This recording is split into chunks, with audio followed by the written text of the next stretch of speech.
जय हिंद साथियों, मैं विकास पाल और आप सभी साथियों का विकास पाठशाला में बहुत बहुत स्वागत है। साथियों, आज फिर मैं 20 सवालों का सीरीज लेकर आया हूं। मैं सबसे पहले आप सभी को बता दूं कि आप सभी को अपने साथ एक सादा पेपर और एक पेन लेकर बैठना है। हमसे पहले आप सभी उत्तर देने का प्रयास करिएगा। लास्ट में कमेंट में बताना है कि आपके 20 में से कितने सवाल सही गए। आई रिपीट, आप सभी को कमेंट में बताना है कि आपके 20 में से कितने सवाल सही गए। ये बहुत बेसिक सवाल हैं, 20 के 20, और आई होप आप 20 में से 15 सवाल सही करेंगे। ये मैं मान के चलता हूँ, ठीक है। लास्ट में आप सभी अपना स्कोर शेयर करिएगा। साथियों, इससे पहले मैं एक पार्ट 1 पढ़ा चुका हूँ। पार्ट 1 जो है, अगर आपने नहीं देखा है तो देख लीजिए। अब ये थोड़ा सा उससे टफ हो जाता है। इससे पहले मैं और बेसिक चीज़ें बता चुका हूँ, ये थोड़ा सा टफ हो जाता है। तो आइए स्टार्ट करते हैं। 21वां सवाल है हमारा, बाइनरी नंबर सिस्टम में कितने अंक यानी नंबर होते हैं? आप सभी को बताना है बाइनरी नंबर कितने अंक के होते हैं। तो उसका सही जवाब है 2 अंक के होते हैं। ऑप्शन ए जा राइट आंसर। ओके, बाइनरी के 2 अंक होते हैं। कौन कौन से? 0 और 1 अंक होता है।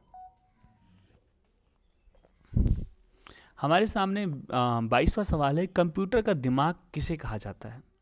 कंप्यूटर का दिमाग किसे कहा जाता है? किसे कहा जाता है? सीपीयू को कहा जाता है, central processing unit. Option B is right answer. Okay, CPU. अब फिर से बात करते हैं, what is full form of CPU? CPU का पूरा नाम क्या है? What is full form of CPU?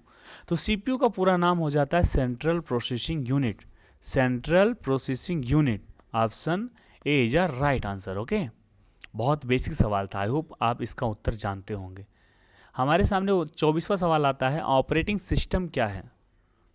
What is operating system? Operating system क्या होता है?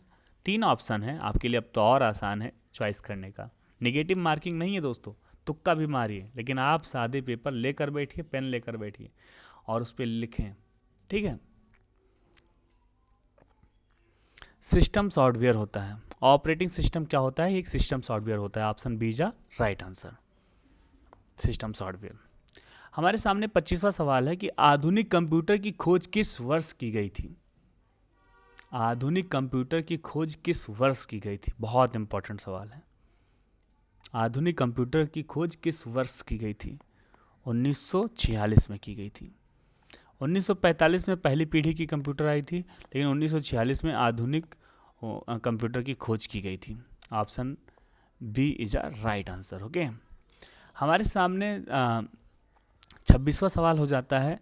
अभी आप सोचेंगे सर अभी तो 6 सवाल हुए, लेकिन आप 26 क्यों बोल रहे हैं? क्योंकि हम 20 पार्ट फर्स्ट में पढ़ा चुके हैं। पार्ट फर्स्ट में हम पढ़ा चुके हैं। अगर आपने नहीं देखा है तो आप ज़रूर देखें। सबसे पहले पार्ट 1 देखें, फिर पार्ट 2 देखें। मैं टोटल इस सीरीज में 101 क्वेश्चन कराऊंगा, और जो बहुत ही इंपॉर्टेंट हैं। अगर आप 101 क्वेश्चन कर लेंगे ना साथियों, तो आप कंप्यूटर से कहीं भी कुछ भी क्वेश्चन पूछा जाएगा, आप पूरा उत्तर देंगे। अगर कहीं 2 सवाल आएंगे तो दोनों उत्तर देकर आएंगे, कहीं 10 सवाल आएंगे तो 10 के उत्तर देंगे। मतलब इतना स्ट्रांग आपका कंप्यूटर हो जाएगा। ओके, कंप्यूटर किस भाषा को समझता है? आई रिपीट, कंप्यूटर किस भाषा को समझता है? ऑप्शन ए असेंबली भाषा, ऑप्शन बी हाई लेवल भाषा, या ऑप्शन सी मशीन भाषा, या ऑप्शन डी लो लेवल भाषा। तो इसका सही जवाब हो जाएगा मशीन भाषा। Option C is right answer. Computer जो है मशीन की भाषा समझता है। हमारे सामने 27वां सवाल है, कौन कुछ समय के लिए ही डेटा को स्टोर करके रखता है? कौन कुछ समय के लिए, मतलब अस्थायी की बात हो रही साथियों, अस्थायी की बात हो रही है। आपको बताना है कौन सा वॉलेटाइल मेमोरी है, कौन कुछ समय के लिए चीज़ों को स्टोर कर सकता है। तो साथियों, रैम का मतलब होता है रैंडम एक्सेस मेमोरी, ये अस्थायी मेमोरी होती है। बाकी रोम का होता है रैंडम रीड ओनली मेमोरी, ये स्थायी मेमोरी होती है, ठीक है। तो option C is right answer. RAM थोड़े से समय के लिए डेटा को स्टोर करके रखा है, जैसे ही बिजली जाती है तो इसमें रखा डेटा नष्ट हो जाता है, ठीक है।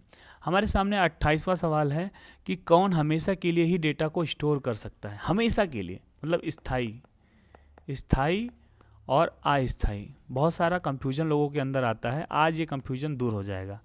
देखो, अस्थायी मैंने रैम बोला था, और स्थायी जो होता है रोम होता है। रोम मतलब होता है random access memory. Option B इसका राइट आंसर होगा, क्योंकि इसने हमसे पूछा है हमेशा के लिए, मतलब स्थाई।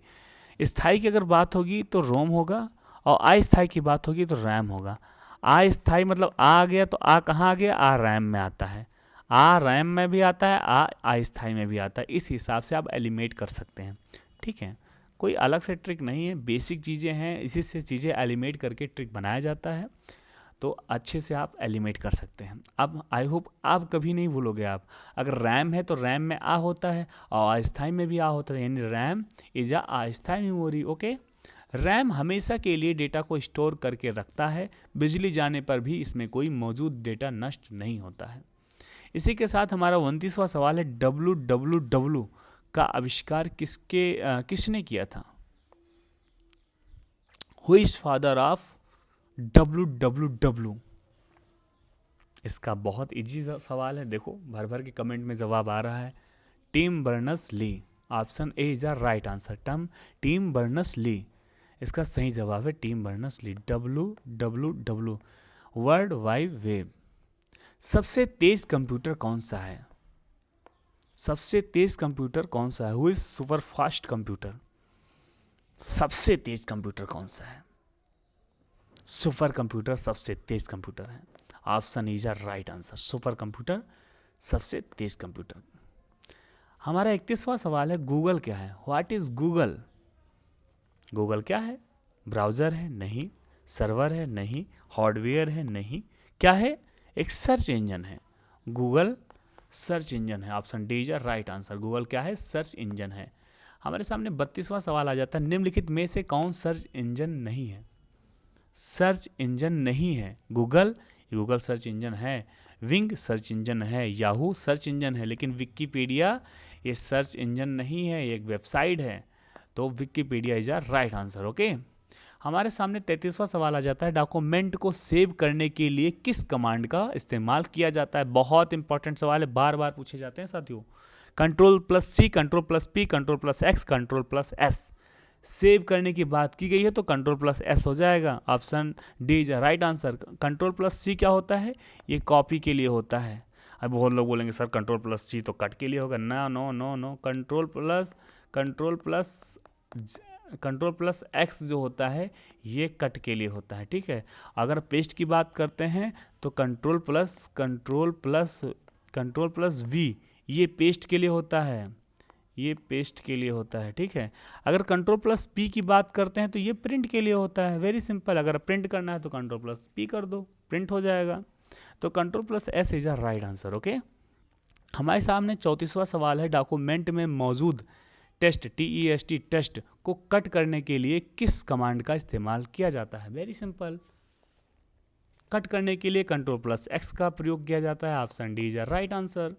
और Ctrl+P किसका किया जाता है? ये प्रिंट करने के लिए किया जाता है। Ctrl+C किसके लिए आता है? ये कॉपी के लिए किया जाता है, कॉपी, प्रिंट, और ये होता है cut. Option D, option Ctrl+X is a right answer. Okay, हमारे सामने 35वां सवाल आता है, डॉक्यूमेंट में मौजूद टेक्स्ट को कॉपी करने के लिए किस कमांड का प्रयोग किया जाता है? किस कमांड का प्रयोग किया जाता है? आप सभी को इसका सही जवाब देना है। हमने कॉपी करने के लिए Ctrl+C बताया था, Ctrl+C is a right answer. Ctrl+P क्या होता है? प्रिंट के लिए होता है, और Ctrl+X क्या होता है? ये कट करने के लिए होता है। ऐसे भी चीज़ों को आप हमेशा के लिए याद कर सकते हैं। Ctrl+C क्या होता है? कॉपी करने के लिए होता है। डॉक्यूमेंट को प्रिंट करने के लिए किस कमांड का इस्तेमाल किया जाता है? बहुत इंपॉर्टेंट सवाल है। डॉक्यूमेंट को प्रिंट करने के लिए किस कमांड का इस्तेमाल किया जाता है? मैंने अभी आप सभी को बता दिया। Ctrl+P क्या होता है? ये प्रिंट करने के लिए होता है। Ctrl+P क्या होता है? प्रिंट करने के लिए होता है। Option B is right answer. 37वां सवाल है हमारा, भारत में इंटरनेट की शुरुआत किस वर्ष की गई थी? इंपॉर्टेंट सवाल है, वेरी इंपॉर्टेंट सवाल है। भारत में इंटरनेट की शुरुआत किस वर्ष की गई थी? आई होप इसका जवाब आप सब सही देंगे। 1995 में। 1995 में भारत में इंटरनेट की शुरुआत की गई थी। अगर साथियों इस सवाल का जवाब अगर आपको नहीं पता है तो आप पेपर में लिख लीजिए। इसीलिए मैं कहता हूँ एक पेपर और पेन लेकर बैठिए। हमारे साथी कुछ महान भाव ऐसे भी हैं जो ऐसे बैठे हुए हैं, देख रहे हैं। देख लोगे, भूल जाओगे वीडियो समाप्त होने के बाद, लेकिन पेपर और पेन लेकर बैठोगे नहीं भूलोगे। कंपटीशन है, मजाक बात नहीं है पढ़ाई करना। अगर सच में पढ़ाई करते हो तो सीरियस होकर पढ़ाई करो, अन्यथा पढ़ाई छोड़ दो, क्योंकि कंपटीशन है। अगर आपको नौकरी चाहिए तो आपको संघर्ष करना होगा, क्योंकि अब एक वैकेंसी पे काफ़ी ढेर सारे बच्चे हैं और सभी को नौकरी चाहिए, लेकिन सभी को नहीं मिल सकता। जो मेहनत करेगा नौकरी उसी को मिलेगी, इसलिए मेहनत करना होगा। एक सादा पेपर और पेन लेकर बैठा करो और उत्तर देने का प्रयास किया करो। तो option B is right answer. 1995 में इंटरनेट की शुरुआत की गई थी भारत में। ओके, हमारे सामने बहुत ही सिंपल सवाल आता है, कीबोर्ड में फंक्शन कीज कितनी होती हैं? How many numbers of function keys? बताओ, how many numbers of function keys in keyboard? इसका सही जवाब हो जाएगा 12। Option B is right answer. Function keys जो की संख्या 12 होती है। हमारा सेकंड लास्ट क्वेश्चन है DOS। डोस का पूरा नाम क्या होता है? DOS, disk operating system. DOS का क्या होता है? Disk operating system. Disk operating system. Option A is right answer. Okay, इसी के साथ हमारा ये आखिरीवा सवाल है, विंडोज़ का पहला वर्जन कौन सा था?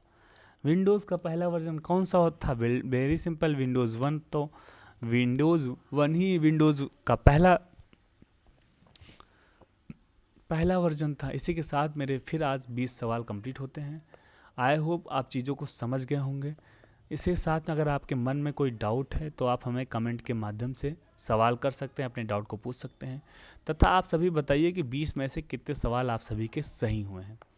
ठीक है, जो आई होप सवाल बहुत इजी थे। मेरा अगर आप सभी का 20 में से 15 प्लस सवाल सही हुए हैं तो आप बहुत बेहतरीन स्कोर लेकर आए हैं, लेकिन 15 से कम अगर सही हुए हैं तो आपको सोचने की ज़रूरत है। ठीक है, इसी के साथ मैं आप सभी को बता दूं, वीडियो अच्छी लगी होगी लाइक करिएगा, तथा मैं एक बात और बताऊंगा कि अपने यार दोस्त भाई बहन को ज़रूर शेयर करिए, ताकि बेसिक चीज़ें उनको भी जानकारी होनी चाहिए।